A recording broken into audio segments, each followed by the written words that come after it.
Good afternoon, ladies and gentlemen. Fellow Kenyans, the last 2 weeks have been a difficult time for us as a country, where Kenyans have regrettably lost lives, many have been injured, property destroyed, and our institutions, especially constitutional institutions, attacked. Once again, I extend my deepest condolences to those who unfortunately lost their lives. One life, as we all know, lost is a life too many. To the mothers, fathers, siblings, relatives, and friends of those who lost their lives, my deepest sympathies and condolences to you all. Equally, to the many others who are injured and recuperating, I wish them quick recovery. The government of Kenya will support all those who've lost their lives and those who've been injured. Despite all this, as a nation, we are finally discussing issues. We are not discussing tribes, personalities, or political formations, but rather we are discussing issues that affect each and every one of us. Issues of taxation, debt, budget, corruption, the cost of living, unemployment, and opportunities for all Kenyans, especially our young people. If you go back on my Twitter account, I made a commitment to the country in 2019, 2020, that the conversation in Kenya is going to change. It is not going to be about personalities. It is not going to be about positions. It is not going to be about tribes. It is going to be about issues. Today, that situation is true, that we are having a conversation about issues in our country.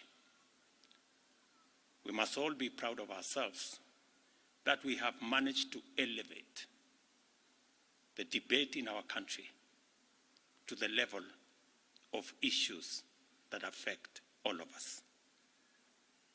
I am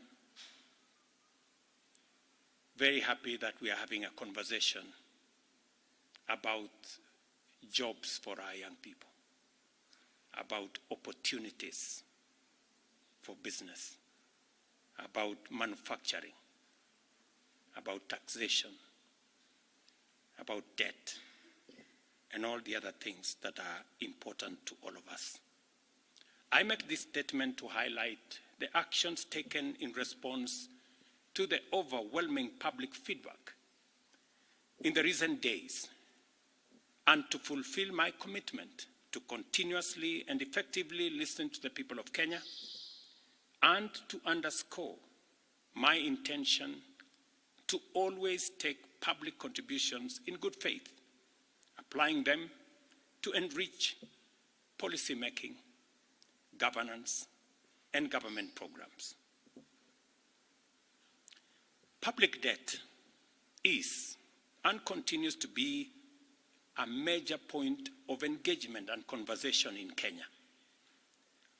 I have today appointed an independent task force to carry out a comprehensive forensic audit of our public debt and report to us in the next 3 months.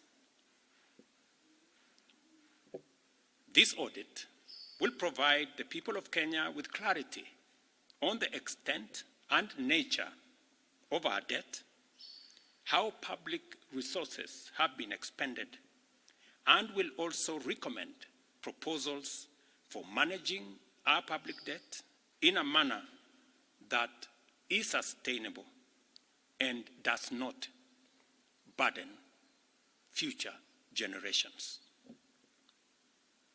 The consequence of withdrawing the finance bill is the reduction of our revenue targets by 346 billion. Over the last few days, our Treasury team has been assessing the adverse impact of either reducing the budget by 346 billion in full or borrowing the 346 billion in full. And cutting the entire amount in our assessment would significantly and drastically affect the delivery of critical government services, while borrowing the whole amount in full will occasion a fiscal deficit by a margin that would have significant repercussions on many sectors, including our exchange rates and interest rates. We have since, after extensive consultations, struck a middle ground, and we will be proposing to the National Assembly a budget cut of not the entire 346, but a budget cut of 177 billion, and borrowing the difference. Whatever we are going to borrow, the difference, will increase our fiscal deficit from what I intended to be 3.3% of our GDP. It will now go up to 4.6% of GDP, still lower than last year, and will be used to fund some of our critical government services. We will use the money that we will borrow to protect funding for some of the critical areas that the people of Kenya have asked me to protect. They include hiring of junior secondary school teachers and medical interns, funding the milk stabilization program for our dairy farmers, reviving our stalled road projects that are in many parts of Kenya, retaining the fertilizer subsidy program that has helped us manage our cost of living, settling the debt owed to farmers in our coffee sector, capitalizing the coffee cherry fund to support our farmers in that sector, enabling public-owned sugar mills to pay outstanding debts to sugarcane farmers for their deliveries, additional funding for higher education, new funding model that was in our plan will now receive additional funding, settling arrears owed to counties, settling arrears for NGCDF, and settling arrears for our pensions.